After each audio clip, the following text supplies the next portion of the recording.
Assalamualaikum warahmatullahi wabarakatuh. Selamat datang. Kali ini Kang Selamat akan membawakan kisah yang berjudul Sihir Hitam. Cerita ini ditulis oleh Mak Nanau. Dan sebelum kita masuk ke ceritanya, buat kalian yang belum subscribe channel ini, tekan tombol subscribe-nya terlebih dahulu dan tekan tombol notifikasinya agar kalian tidak ketinggalan romansa lainnya dari Kang Selamat. Gak usah berlama-lama lagi, langsung saja kita masuk ke ceritanya. Sihir Hitam. Saat Satya dan juga Adira sudah berada di tempat lain, Satya nampak kesal karena Adira mengajaknya ke tempat yang bukan pada tujuannya. Katanya mau berak tapi malah bawa gue ke perkebunan teh. Lu kayak mama kurang belanja tau gak? Ngebacot mulu. Lu tau gak sih yang mau lu makan tadi apaan? Taulah, itu singkong, Dir. Lu norak amat sih. Namanya itu singkong rebus, bukan engkong gambus yang tetangganya sebelah lu tukang servis sepeda. Engkong PA tuh tukang nipu. Masa ada gue sepedanya rusak malah makin rusak dibenerin ke situ? Bukannya orang tua gue gak mampu nih ya beli sepeda baru buat adik gue, tapi itu kan sepeda baru banget beli, terus rusak gara-gara adik gue kecebur got dan sepedanya nyungsep. Ya ampun, Satya ini bawel sekali. Adira bicara beberapa kalimat saja, ia malah terus berterocos sambil gibahin engkong gambus segala lagi.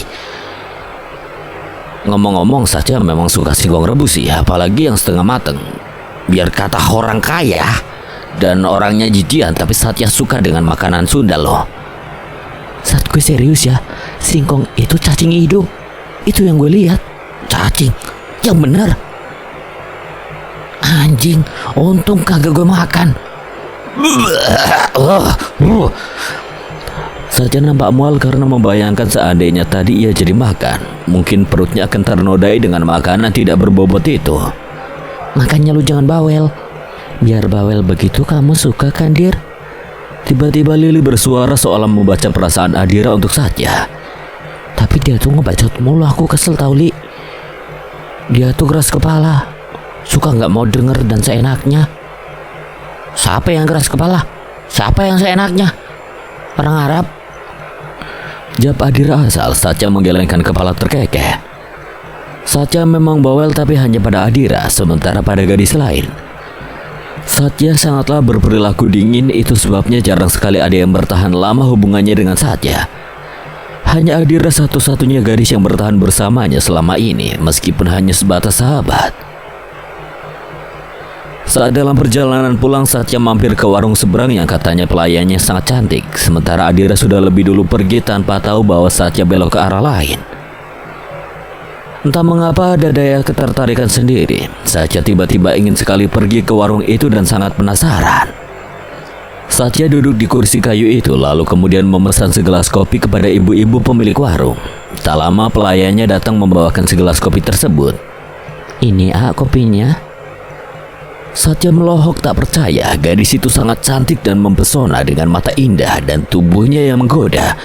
Gila, cantik bener nih cewek. Enak kali ya kalau gue bawa balik ke rumah buat ngamar.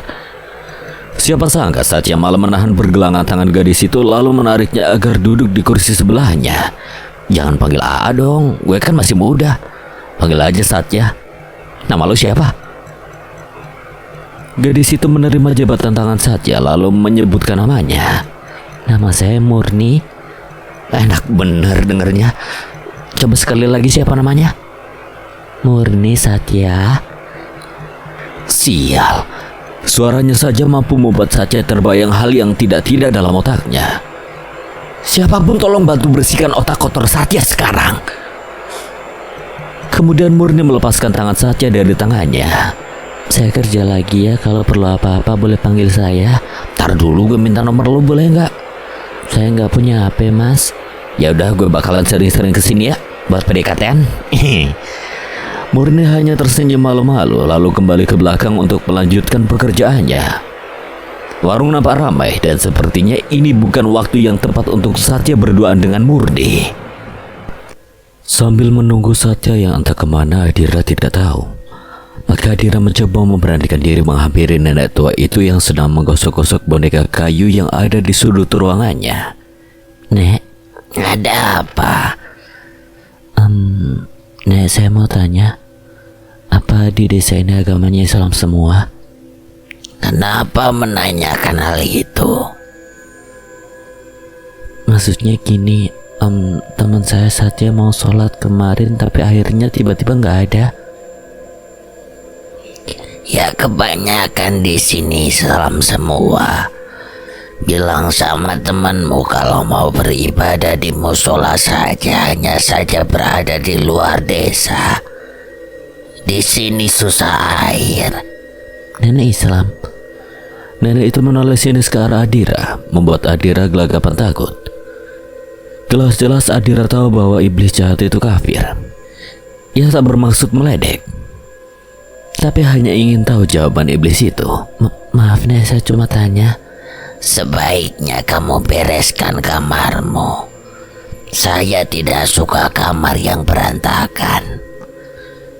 Dengan segera nenek itu pergi berlalu. Adira semakin yakin bahwa perlahan semuanya akan terkuak secara nyata di hadapannya. Sebenarnya lo itu siapa?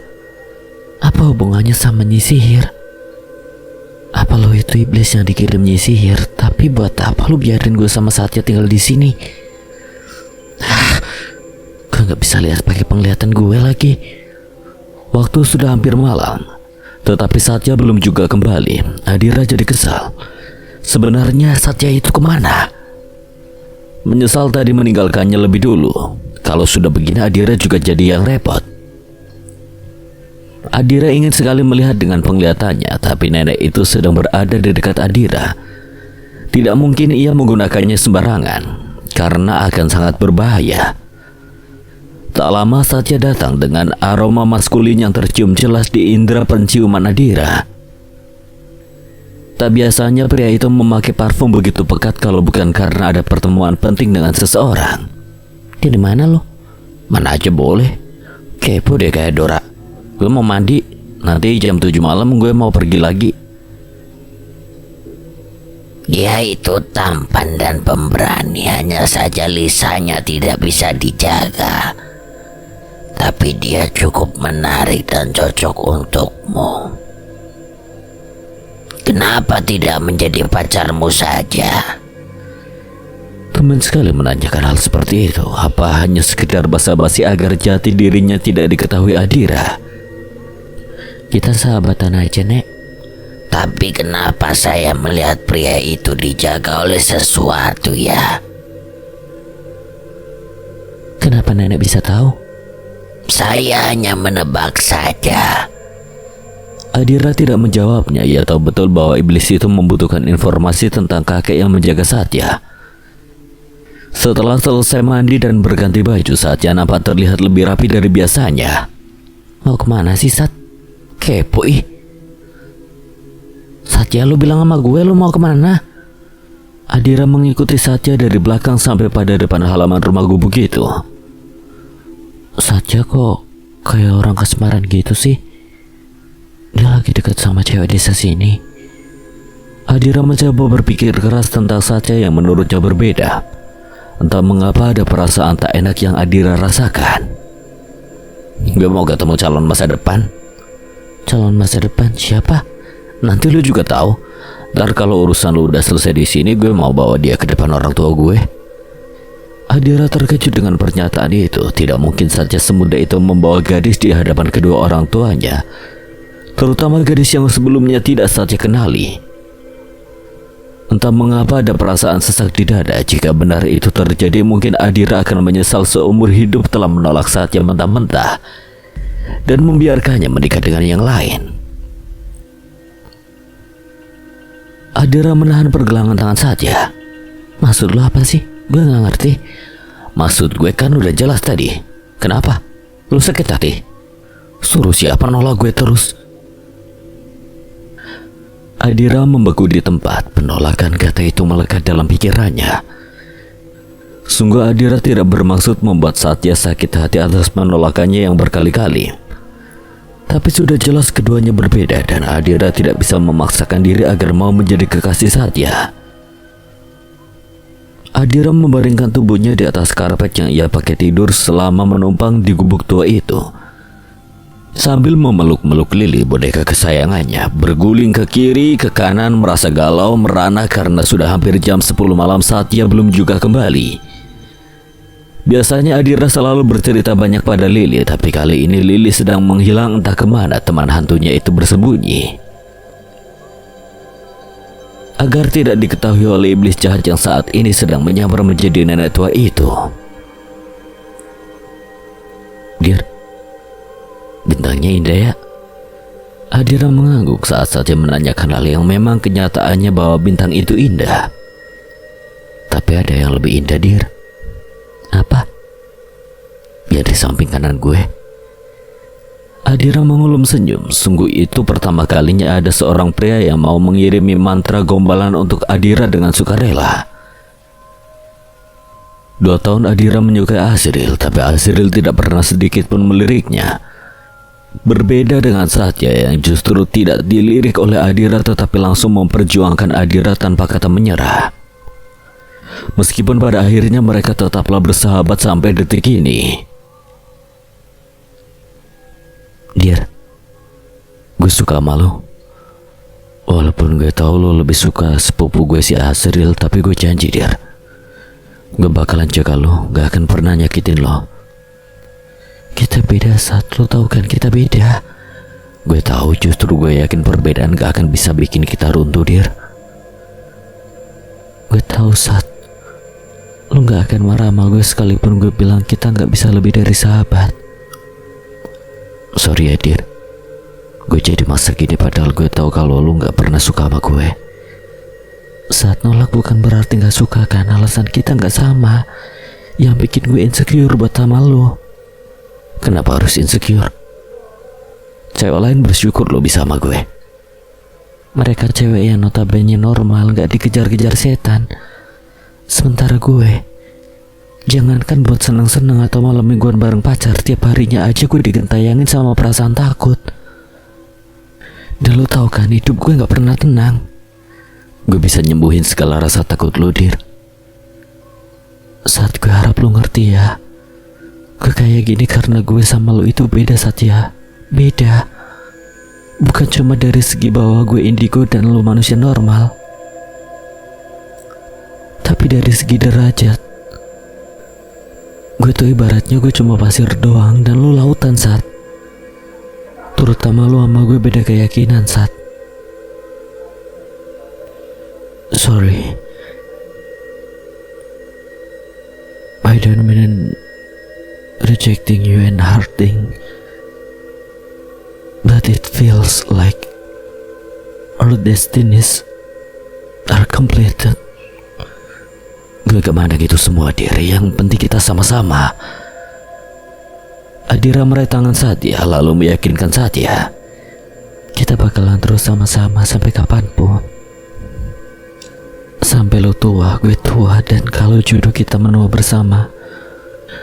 Untuk saat ini gue minta maaf karena gue gak bisa nerima lo lebih dari sekedar sahabat.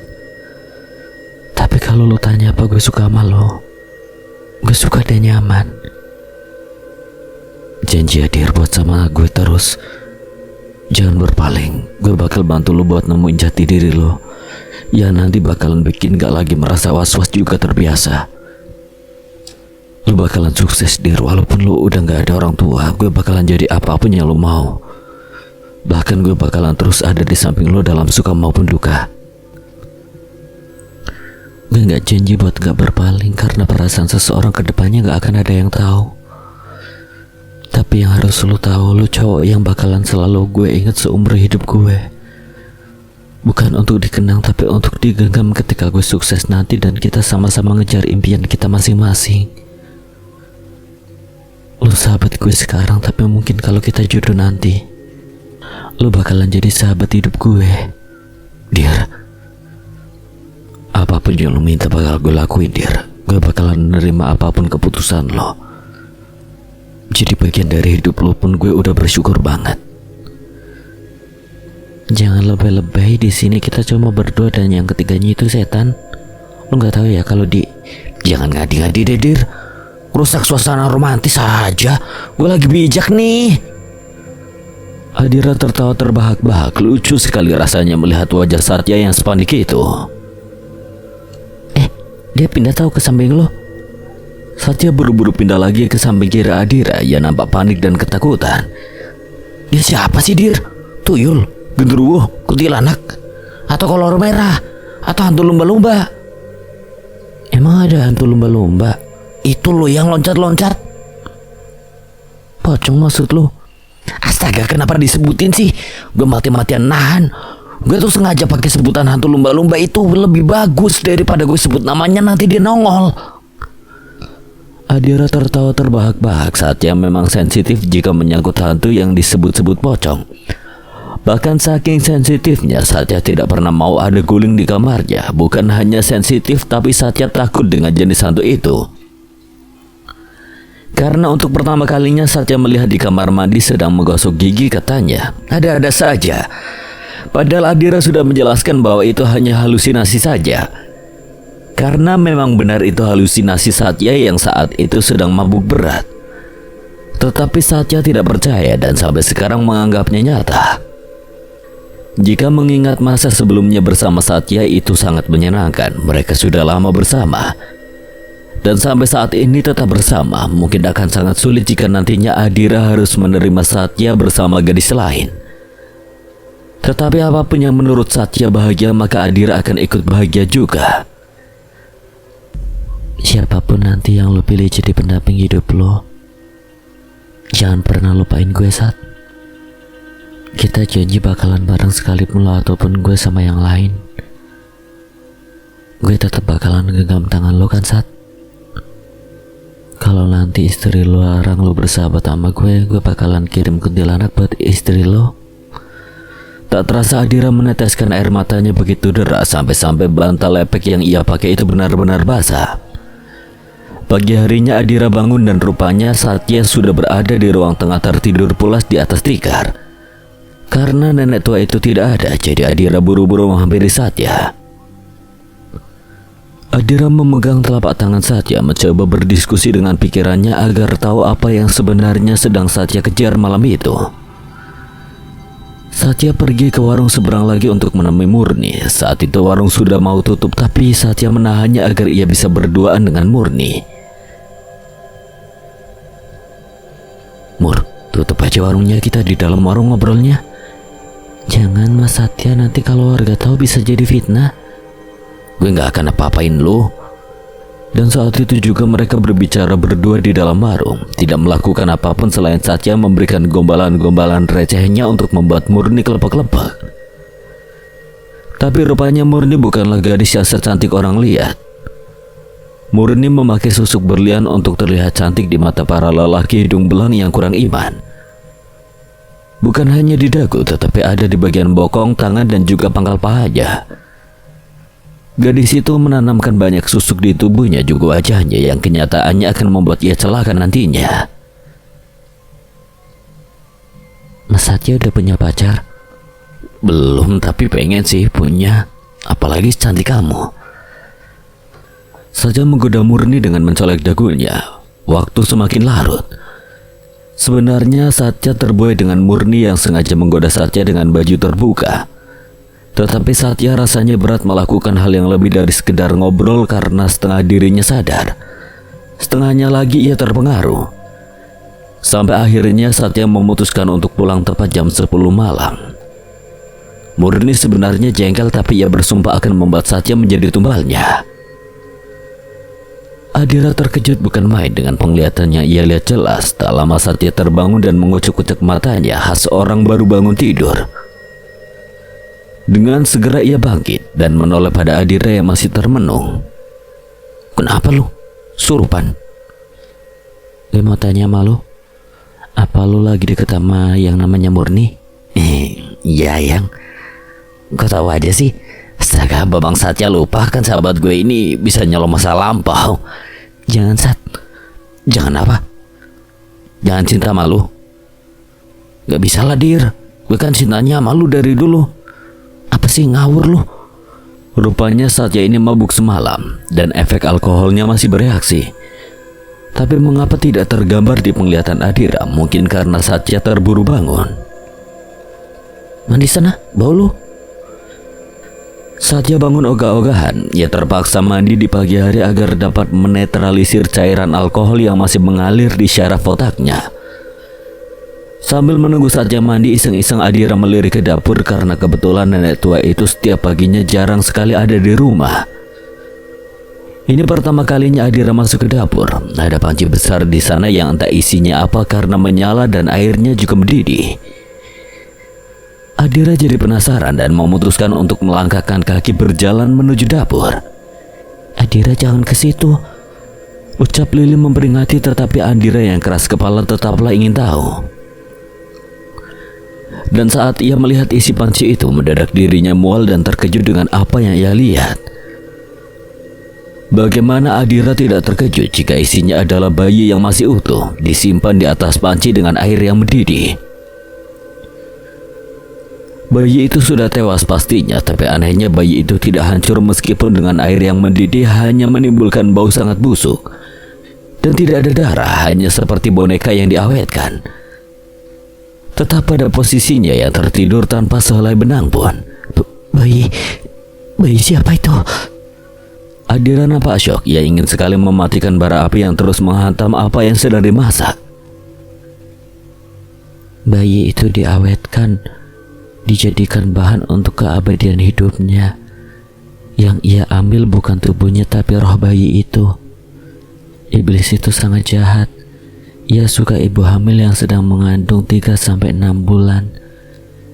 Janinnya diambil dan itu makanannya setiap malam Jumat. Lebih baik kamu tidak tahu apa-apa dulu, Adira. Jangan sampai dia mengetahui kamu pergi ke dapur. Mundur biar aku hapus bekas jejak kamu menginjak dapur ini. Sebab dia bisa mencium aroma manusia jika kembali ke sini. Adira mundur perlahan lalu kembali ke ruang tengah, sementara Lili sedang menghapus jejak itu dengan kemampuannya. Satya sudah selesai mandi dan saat ini ia sedang menyisir rambutnya sambil bersiul-siul. Tampan sekali pria itu. Adira sampai tersenyum tipis melihatnya. Saking tipisnya Satya tidak bisa mengetahui Adira tersenyum.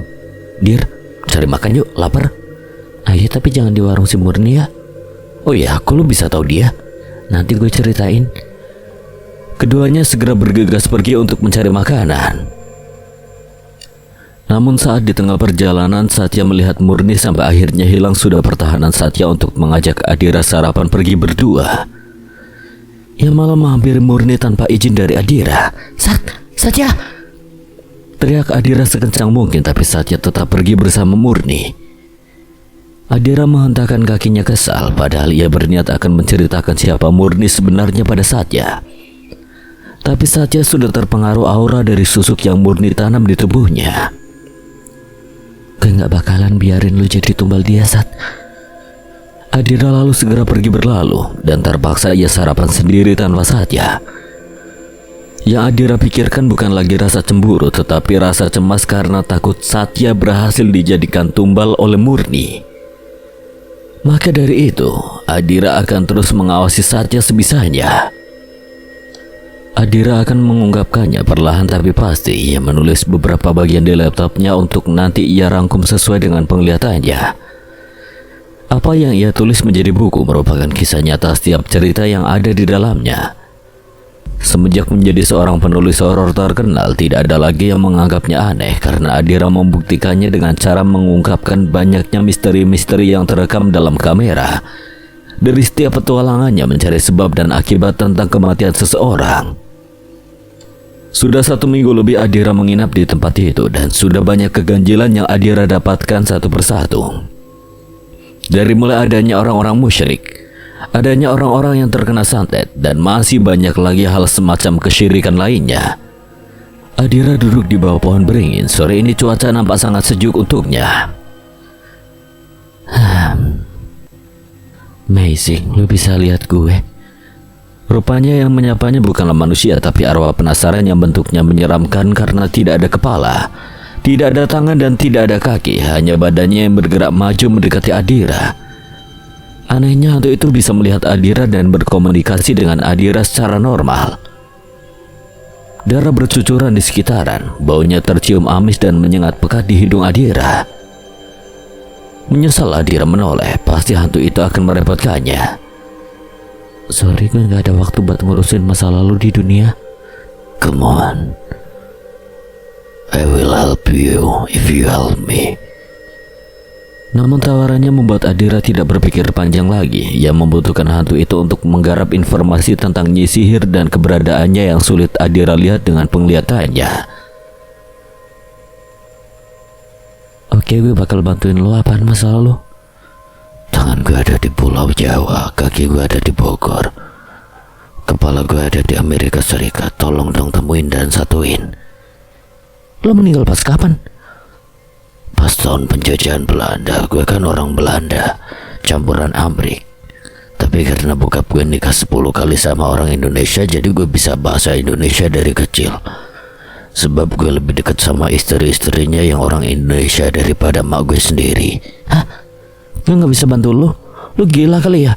Masa gue harus ke Pulau Jawa, ke Bogor, terus ke Amrik cuma buat temuin organ tubuh lo yang pastinya udah gak ada? Pasti tempatnya udah jadi gedung-gedung. Gak, gue gak bisa. Ya udah, kalau gitu gue bakal ngintilin lo terus selamanya sama lo, jadi teman lo. Tiba-tiba Lili bergerak dan menghampiri hantu itu. Jangan pernah nyoba buat mau nyingkirin Lili sebagai temannya Adira. Pergi kamu. Yaelah, anak kecil aja belagu. Sini lawan gue, kita adu panco. Siapa yang menang dia yang pantas buat jadi temannya Adira. Kamu gak waras ya? Kamu kan gak punya tangan. Wes, jangan sembarangan menghina hantu setampan gue. Kalau kaki, tangan, dan kepala gue udah ketemu, kelar hidup lo. Gue ganteng mirip artis bule. Artis bule mana yang kamu maksud? Lo tahu Justin Bieber? Tahu? Baguslah kalau tahu. Gue nggak tahu soalnya. Kayak mana sih mukanya? Adira hanya menjadi penonton dari kedua hantu yang saat ini sedang memperebutkannya. Tiba-tiba Satya datang dan terkejut karena melihat boneka hantu milik Adira bergerak sendiri dengan mulut komat kamit, seolah sedang berbicara dengan orang lain. Dir, itu si Lili ngapain? Satya, lo bantu gue berdoa ya biar Lili menang. Dia lagi berantem sama hantu yang cacat. Doain aja biar mereka jodoh gimana? Satya, gue gak bercanda. Keduanya berdoa dengan keyakinan masing-masing berharap Lili yang menang. Kita gak usah adu panco karena kamu gak punya tangan dan aku kasihan. Kita adu nyali aja, adu kekuatan masing-masing. Ayo, siapa takut? Keduanya saling beradu energi masing-masing, saling dorong dan saling menjatuhkan satu sama lain. Kamu itu bohongin Adira. Katanya kamu hantu Belanda, tapi rupanya kamu ini kan cuma anak tukang kebun desa Ciputat yang kebetulan aja ibumu menikah dengan orang Belanda. Kamu bohongin Adira. Tapi kan tetap aja bapak gue Belanda, coy. Gue ini turunan bule emas. Tapi papa kamu ninggalin ibu kamu di saat ibu kamu lagi sayang-sayangnya. Papamu itu gak benar-benar cinta juga sama ibu kamu, cuma manfaatin ibu kamu doang. Lagi pula wajah kamu aslinya kayak makanan khas Sunda, macam sayur jengkol mungkin. Sembarangan ngatain gue kayak semur jengkol. Gue ganteng, gak kayak lu jelek dan lu insecure buat jadi arwah, makanya lu diam di dalam boneka mati kayak gitu. Sesama turunan Belanda tapi lu maki-maki gue. Daripada lu meninggalnya gak jelas cuma gara-gara keselak permen karet. Apa sih kamu ngarang aja? Aku ini cantik, aku ini terlahir sebagai putri yang sangat cantik. Jika saja aku masih hidup, usiaku lebih tua dari Adira dan pastinya aku lebih cantik. Aku mati gak keselak permen karet, tapi kebetulan saat itu aku meninggal ketika aku masih ngemutin permen karet. Mereka malah berdebat dan mengungkapkan faktor meninggalnya masing-masing. Adu energi pun berakhir karena setan itu sudah malas dan jengkel dengan Lili. Maka ia menghilang begitu saja. Gagal sudah Adira menguak soal Nyi Sihir itu karena hantu itu sudah pergi menghilang tak kemana. Padahal tentang Nyi Sihir itu masih sangat membuat Adira penasaran. Dia tidak akan pergi dari desa Ciputat sebelum misinya terselesaikan. Gak ada yang bisa ambil kamu dari aku, Dir. Satya melohok, padahal ini bukan pertama kalinya untuk Satya melihat boneka berhantu seperti Lili itu bergerak sendiri. Tapi tetap saja Satya ketakutan dan terkejut. Oh iya Sat, gimana hubungan lo sama Murni? Makin deket, tapi kok lama-kelamaan gue kayak kurang nyaman ya Dir. Maksudnya? Satya membuka bajunya di hadapan Adira. Sontak saja Adira refleks buru-buru menutup matanya dengan telapak tangannya. Lo apa-apaan sih? Rupanya Satya ingin menunjukkan apa yang terjadi padanya belakangan ini selama 1 minggu dekat dengan Murni dan melupakan Adira begitu saja.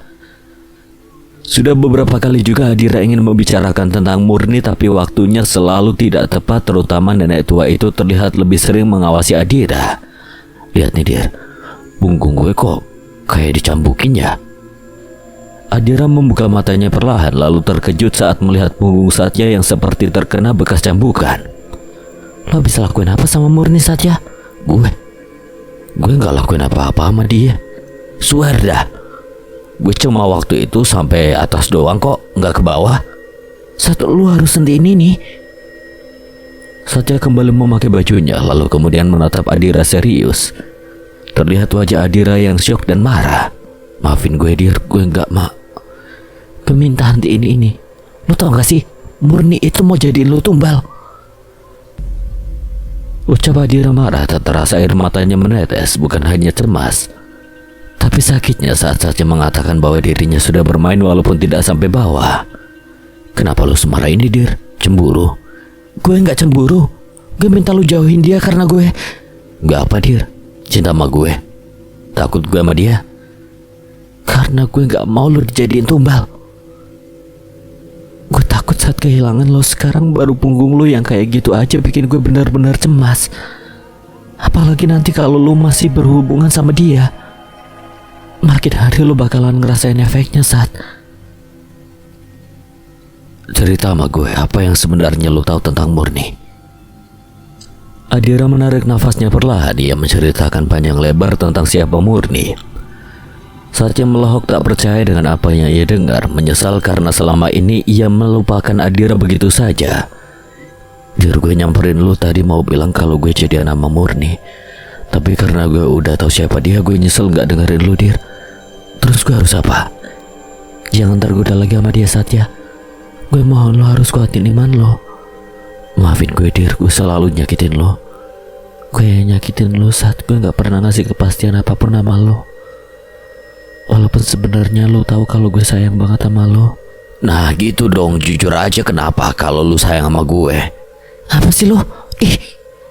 Ampun sayang, jangan dicubit gitu. Sapin kenapa jijik banget liat muka lo yang sok manja gitu. Yaudah kita balik ke rumah nenek tua itu. Gue mau obatin luka lo soalnya P3K gue ada di tas dan tasnya ada di sana. Satya mengangguk mantap. Keduanya segera pergi dari posisi tempat itu. Lili tersenyum melihat pasangan muda itu. Mereka saling mencintai, hanya saja tidak bisa saling memiliki, hanya karena banyaknya perbedaan. Malam harinya Adira tidak sengaja terbangun tengah malam karena ingin buang air kecil. Tapi rupanya ia malah mendengar suara yang begitu menyeramkan di belakang gubuk. Adira mengendap-endap keluar kamar lalu menghampiri Satya dan membangunkannya perlahan. Sat, bangun Sat, bangun. Ngapa sih Dir malam-malam bangunin gue? Gue lagi enak mimpi basah lu ganggu. Lu denger suara gak? Wah gak beres nih Dir. Ada kuntilanak di sini. Ini bukan waktunya peluk-pelukan bujang. Ayo kita samperin. Samperin? Nenek lu jenggotan samperin. Moga gue anjir, lu aja sendiri. Lu tega gitu ngebiarin gue sendiri ke sana. Nanti kalau gue diculik po. Jangan seperti ini tuh Dir. Ya udah yuk kita ke belakang. Keduanya segera berjalan pelan menuju belakang gubuk dan bersembunyi di pinggir sudut. Adira dan Satya terkejut bukan main, ada kuntilanak yang sedang memakan janin. Itu. Dengan cepat Adira menutup mulut Satya rapat-rapat. Takut-takut si Kunti melihat aksi keduanya dan langsung menerkamnya. Jangan berisik, lu mau mulut lu dijadiin cemilan sama dia. Sumpah Dir, gue baru kali ini ngelihat langsung setan. Padahal kan lu tahu gue gak bisa lihat setan. Kenapa sekarang gue bisa lihat ya? Keseringan main sama lu sih ya. Aduh kemerinding Dir. Lu jangan panik dulu Sat, kita lihat dulu. BTW ini malam apa sih? Malam Jumat Dir. Malam Jumat. Bayi itu diawetkan, dijadikan bahan untuk kebahagiaan hidupnya. Yang ia ambil bukan tubuhnya tapi roh bayi itu. Iblis itu sangat jahat. Ia suka ibu hamil yang sedang mengandung 3-6 bulan. Janinnya diambil dan ia memakannya setiap malam Jumat. Jadi rupanya iblis itu berubah wujud menjadi kuntilanak. Tak lama setelah itu Adira dan Satya melihat kuntilanak menyeramkan itu menancapkan paku besar di atas kepalanya. Sontak saja mereka berdua terkejut bukan main, dan lebih terkejut lagi mereka melihat kuntilanak itu berubah menjadi nenek tua yang setiap hari mereka temui. Buru-buru Adira menutup mulut Satya dan menyeretnya untuk masuk kembali ke dalam gubuk sebelum nenek tua itu melihat aksi keduanya lebih dulu. Semenjak kejadian itu, Satya jadi wanti-wanti menjaga lisannya yang seringkali ia lontarkan sesuka hati. Bahkan Satya selalu terlihat kaku ketika nenek tua itu berada di dekatnya. Sedangkan Adira sudah mengatakan untuk berpura-pura biasa saja, kan tetapi Satya ini selalu membayangkan kejadian kemarin malam, di mana nenek itu berubah menjadi kuntilanak dan memakan janin. Malam harinya Adira tertidur lelap, tetapi gadis ini merasakan tidurnya tidak nyaman. Beberapa kali Adira berguling-guling ke kiri dan kanan, bahkan air keringat bercucuran di sisi wajahnya. Jangan ikut campur, dia tumbalku. Seketika Adira terbangun ngos-ngosan, nafasnya memburu tak karuan. Yang ia pikirkan saat ini adalah Satya. Rupanya Satya sedang tertidur pulas di ruang tengah. Syukurlah ia merasa lega, karena mimpinya hanya sekedar rasa cemas yang selalu menggerayangi pikirannya. Adira. Lirik nenek tua itu memanggilnya. Adira menoleh dan terkejut karena nenek itu berada tepat di hadapannya. Astaga, Nek, saya pikir nenek di mana? Taunya udah di depan saya. Apa ini sandal milikmu? Ini milik Satya, Nek. Nenek nemu di mana? Saya menemukannya di sudut gubuk saat malam kemarin. Apa kamu ke sana? Adira nampak keringat dingin. Ia gugup tak karuan. Adira merasa terancam. Tetapi bagaimanapun nenek itu tidak boleh mengetahui siapa dirinya sebenarnya. Itu Nek anu. Itu waktu itu si Satya mau ke sumur kebelet pipis. Terus karena ngedengar suara aneh dia lari ketakutan, habis itu bangunin saya, Nek. Pantas saja sikapnya berubah jadi pendiam. Rupanya dia mendengar sesuatu. Apa dia melihat sesuatu juga? Enggak, Nek. Dia cuma bilang dengar suara aja. Nenek itu mengangguk percaya lalu kemudian pergi dari hadapan Adira. Adira buru-buru masuk kamarnya, kemudian ia membaringkan tubuhnya di atas tikar. Wajahnya nampak panik gusar, belum lagi jantungnya yang terus-menerus berdetak lebih kencang dari biasanya karena merasakan ketakutan yang luar biasa. Hampir saja dirinya dan juga Satya tertangkap basah. Kalau iblis tahu gue sama Satya ngintip, pasti dia gak segan-segan buat nyakitin gue sama Satya. Adira melanjutkan kembali tidurnya. Pagi harinya Satya bangun lebih awal, lalu buru-buru membangunkan Adira agar segera mencari tempat untuk sarapan pagi. Dir, kebo banget sih. Buruan bangun, gue lapar nih. Ini apaan sih? Masih subuh tahu. Udah pagi, Dir, jam 6. Kuntilanak itu gak ada. Udah berangkat nyari sesuap tumbal mungkin. Ayo kita cari sarapan keluar. Gue gak mau lama-lama di gubuk ini. Adira segera bangkit, membuka matanya perlahan lalu berjalan mengambil handuk, kemudian segera pergi menuju kamar mandi sumur belakang. Setelah 20 menit kemudian Adira sudah rapi dan keduanya segera pergi mencari sarapan siang. Di warung makan nasi loleng ini rupanya ramai dikunjungi banyak orang, karena katanya selain makanannya enak juga pemiliknya ramah tamah. Enak pisan, Meni nasi loleng pisan manyos. Rasanya seperti mana menjadi Iron Man. Tuh bosen-bosen dah saya mah ke dia. Unggal pegei. Banyak komentar dari pelanggan tersebut membuat Adira dan juga Satya tidak sabar mencicipi soto khas AC Loleng itu. Pelayan segera membawakan 2 mangkuk soto dan 2 gelas teh manis hangat untuk Adira dan juga Satya. Tak ada keanehan di warung ini, tetapi Adira mendapatkan penglihatan bahwa warung ini dulunya adalah rumah yang ditempati oleh seorang gadis juga ibunya, yang saat itu gadisnya seorang indigo.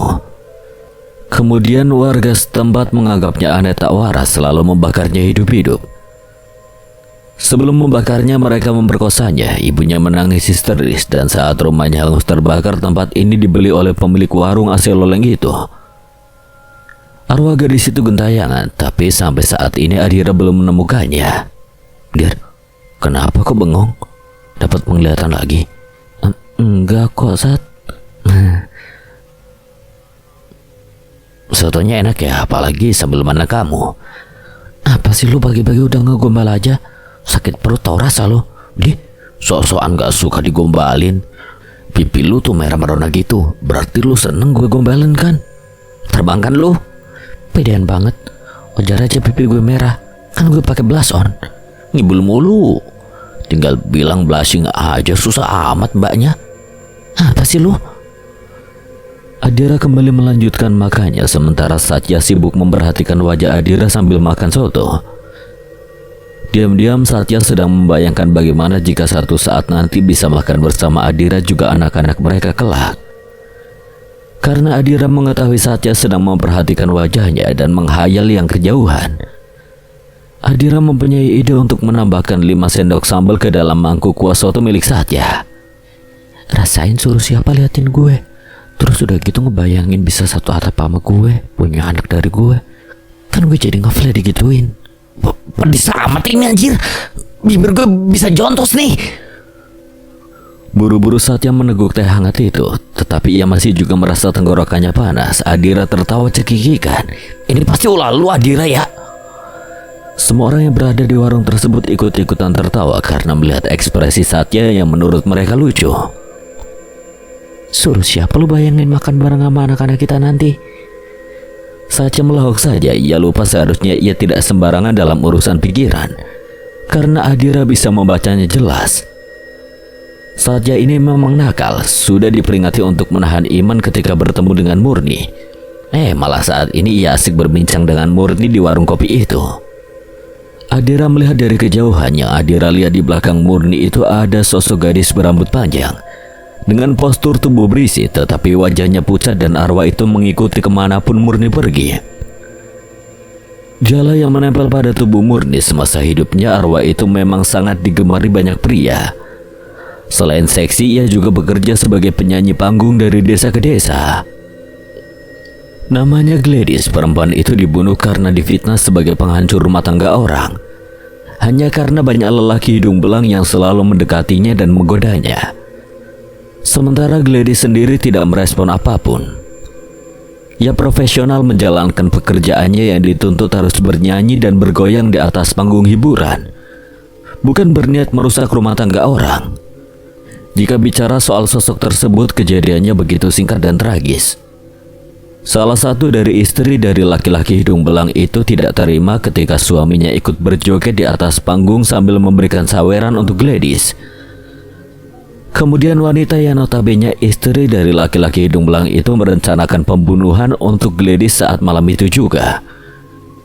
Ketika Gladys pulang sendirian larut malam, wanita itu memerintahkan beberapa pemuda untuk mendekap Gladys saat Gladys berjalan di tempat sepi. Kemudian Gladys dibawa ke lorong gelap, dibunuh dengan pisau tajam yang ditancapkan puluhan kali pada perut, leher juga bagian intimnya. Lalu setelah itu mayat Gladys dibuang ke sungai. Tapi pelaku-pelaku itu sudah tertangkap polisi. Hanya saja arwah Gladys saat ini dijadikan budak oleh Nyi Sihir hingga menjadi sosok arwah yang jahat. Gue gak bisa tinggal diam. Adira segera menghampiri Satya. Sontak saja Satya terkejut dan Murni melahok bingung seolah bertanya tentang siapa Adira. Adira tersenyum lirih pada Satya, lalu mengulurkan tangannya pada Murni seolah mengajaknya berkenalan. Hai, gue Adira. Kebetulan gue ini sahabatnya Satya.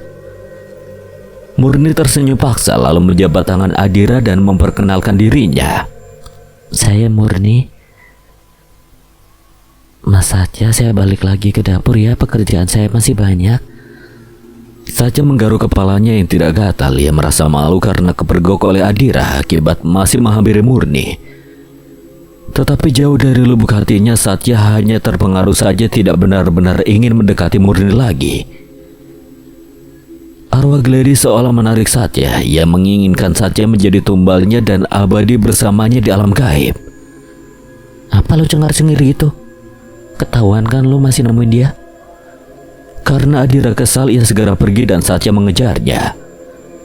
Keduanya saat ini sedang berada di bukit. Adira nampak menampilkan ekspresi jutek dari tadi. Ia benar-benar kesal dengan Satya yang bisa-bisanya ingkar janji. Bukan hanya soal keselamatan Satya, tapi juga soal perasaan Adira yang seolah merasa dihianati. Maafin gue dong, Dir. Gue janji deh. Tadi terakhir doang, maaf ya. Lo selalu ingkar janji, Sat. Gue larang lu karena gue gak mau lu jadi tumbal. Bukan karena lu cemburu. Apa sih? Udah salah masih aja bercanda. Loh, gue gak bercanda, Yang. Gue serius. Lu cemburu kan? Ngaku. Satya tengil banget sih lu. Jadi diem. Gue masih marah. Satya mempunyai cara untuk membujuk Adira. Ia melihat bunga matahari di sekitar tempat. Satya memetiknya lalu kemudian berdiri di belakang Adira lalu memasangkannya di telinga Adira. Satya! Adira menoleh kesal pada Satya, tapi di sisi lain Adira juga tidak bisa menyembunyikan pipi merah meronanya akibat terbuai rayuan Satya. Kenapa sih lo paling bisa gitu bikin gue gak ngambek lagi?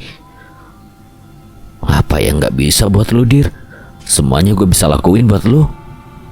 Satya mencubit hidung Adira gemas. Satya sakit. Ia memeluk Adira erat, mencium keningnya dan mengusap pucuk kepala Adira. Satya sangat menyayangi Adira lebih dari sekedar sahabat. Mereka sama-sama tahu perasaan masing-masing, tetapi sekali lagi, perbedaan membuat keduanya tidak bisa bersama sebagai kekasih. Malam harinya Adira mendengar suara gemuruh seperti harimau, tetapi di mana? Adira keluar dari kamarnya, namun sebelum sampai di ruang tengah ia sudah terkejut terlebih dahulu karena harimau menyeramkan itu menuju ke arahnya. Pergi! Harimau itu terus mendekati Adira. Adira melemparkan benda yang ada di dalam kamar, lalu kemudian ia berhasil mengelabui harimau itu untuk segera berlari pergi. Namun sayangnya harimau itu tidak berhenti mengejar Adira. Adira tidak melihat Satya sama sekali. Di mana Satya? Saat ini yang harus Adira lakukan adalah berlari sekencang mungkin, namun di pertengahan ia terjatuh. Suasana malam itu begitu sepi tanpa ada seorang pun warga yang lewat di sekitaran. Pergi, jangan ganggu gue. Anak manis, kemarilah jadilah makanan lezatku. Suara itu seperti iblis yang menyerupai nenek tua di gubuk. Rupanya iblis itu bisa menjadi apa saja untuk menipu manusia, termasuk menjadi seekor binatang menyeramkan. Inilah wujud asliku, Adira. Aku adalah iblis terhebat di muka bumi ini. Wajahnya hitam pekat, matanya merah, berambut panjang dan setengah tubuhnya adalah api. Adira mundur perlahan. Ia benar-benar ketakutan bukan main. Enggak, pergi. Satya nampak panik ketika mendengar Adira yang menjerit-jerit di kamar saat tengah malam. Buru-buru Satya menghampiri Adira dan membangunkannya. Dir, bangun Dir. Adira terbangun dan napasnya ngos-ngosan tak menentu. Jantungnya berdebar kuat. Ia panik bukan main. Gue di mana? Lu kenapa? Tanpa menjawab pertanyaan Satya, gadis itu memeluk Satya. Ia masih merasa ketakutan dan obatnya adalah pelukan Satya. Gue udah bilang, Dir, kita cabut dari sini. Gue belum tahu soal sihir itu. Kita bakalan pergi dari sini setelah gue berhasil musnahin iblis jahat itu dan nemuin sihir. Keras kepala amat sih. Kita bakalan terus dalam bahaya, Dir. Gue gak mau lu kenapa-napa. Saat lu janji kan bakal nemenin gue terus. Lu janji bakal terus sama gue sekalipun nanti lu ataupun gue ditakdirin sama yang lain. Iya sayang, ya udah. Jangan dibahas lagi ya. Gue bakalan selalu sama lu kok. Kan gue udah janji kalau nanti gue nikahnya sama yang lain, tapi lu bisa jadi simpanan gue. dasar sarap. Adira memukul lengan Satya kesal. Itulah yang membuat Adira selalu merasa baik-baik saja. Karena Satya ini memang pandai membuat Adira tersenyum dan melupakan rasa takutnya. Waktu berlalu begitu cepat. Belakangan ini Satya selalu beralasan pergi keluar karena takut melihat nenek tua itu. Tapi kenyataannya ia malah menemui Murni. Adira duduk di tepi sungai. Ia nampak jengkel dengan Satya yang terus membohonginya. Kamu cemburu ya, Dir? Aku tuh kesel, dia keras kepala banget. Aku gak mau dia sampai kenapa-napa, itu aja. Bohong, kamu gengsi banget sih, Dir. Aku aja kalau suka sesama hantu aku selalu bilang, kenapa manusia gengsi banget sih buat bilang suka? Adira sendiri bingung. Ia malu bila harus mengatakan perasaannya terlalu gamblang. Lagi pula Satya sudah tahu, jadi untuk apa diungkapkan lagi. Saat ini konsentrasinya hanya pada Satya. Kepala gue sakit. Tiba-tiba penglihatannya terbuka dan membuat kepala Adira berdenyut kesakitan. Mas Satya, nanti malam gak ada acara kan? Gak ada nih, kenapa? Kangen mas, bisa kan kita ketemu? Tapi gak di warung, Murni tunggu di hutan ya. Itu loh yang dekat pohon bambu. Galit banget sih kita pacaran di hutan. Kenapa gak di bioskop aja? Kalau di bioskop enak nyemilnya popcorn. Kalau di hutan nyemilin bambu. Dikira gue panda kali. Enak di hutan mas, sepi. Lagi pula di sini nggak ada bioskop. Pintar juga nyari tempatnya. Seketika Adira segera tersadar, kepalanya masih terasa sakit. Gambaran itu jelas ada di dalam pikirannya. Dan jelas pula pada malam itu Satya akan datang menemui Murni. Itu sangat berbahaya karena yang nantinya menemui Satya bukanlah Murni, melainkan Gladys. Arwah yang bersemayam di dalam susuk yang Murni pakai. Enggak, gue gak akan biarin Satya temuin Murni. Ada apa, Dir? Ada apa sama abang tampannya Lily? Satya dalam bahaya, Li. Dia masuk perangkap arwah Gladys. Arwah itu pengen Satya jadi tumbalnya dan berharap kekal abadi di alam yang sama. Aku gak mau. Aku gak akan biarin Satya sama dia. Adira berjalan pulang menuju gubuk tua karena Satya sudah pulang sedari tadi sore. Tapi anehnya sudah setengah jam berjalan tetap saja kembali ke jalan yang sama dan tidak sampai-sampai. Ini kenapa nggak sampai-sampai sih, Li? Kita perasaan di sini terus deh jalannya. Kita dijebak sama arwah Gladys, Dir. Terus gimana? Kamu nggak bisa lakuin sesuatu gitu? Dir, saat mau azan maghrib aku nggak bisa lakuin apa-apa. Sebentar lagi azan. Tapi Satya dalam bahaya, aku harus cegah dia. Nanti habis azan maghrib aku akan kembali, Dir. Aku bakalan lakuin sesuatu biar kita keluar dari jebakan ini. Adira terpaksa menghentikan langkahnya. 5 menit kemudian azan berkumandang. Setelah selesai azan, Lily menarik Adira keluar dari jebakan arwah Gladys. Kesini jalannya. Tunjuk Lily pada lubang besar berbentuk bundar yang menunjukkan cahaya. Adira segera menurutinya dan akhirnya ia bisa keluar juga dari jebakan arwah Gladys. Buru-buru Adira berlari ke gubuk tua itu, namun terlambat. Satya sudah pergi. Karena saat Adira masuk memanggil-manggil namanya, Satya tidak ada. Gimana ini? Di mana Satya sekarang? Dari iblis itu menuju kemari. Aku nggak peduli, aku pedulin Satya. Di mana Satya? Ada apa dengan Satya? Nah, saya mau keluar dulu, saya harus cari Satya. Cari Satya, kamu harus bantu nenek menjahit, ayo. Nenek itu memaksa Adira dan seolah terhipnotis Adira mengikutinya. Lantas bagaimana dengan Satya?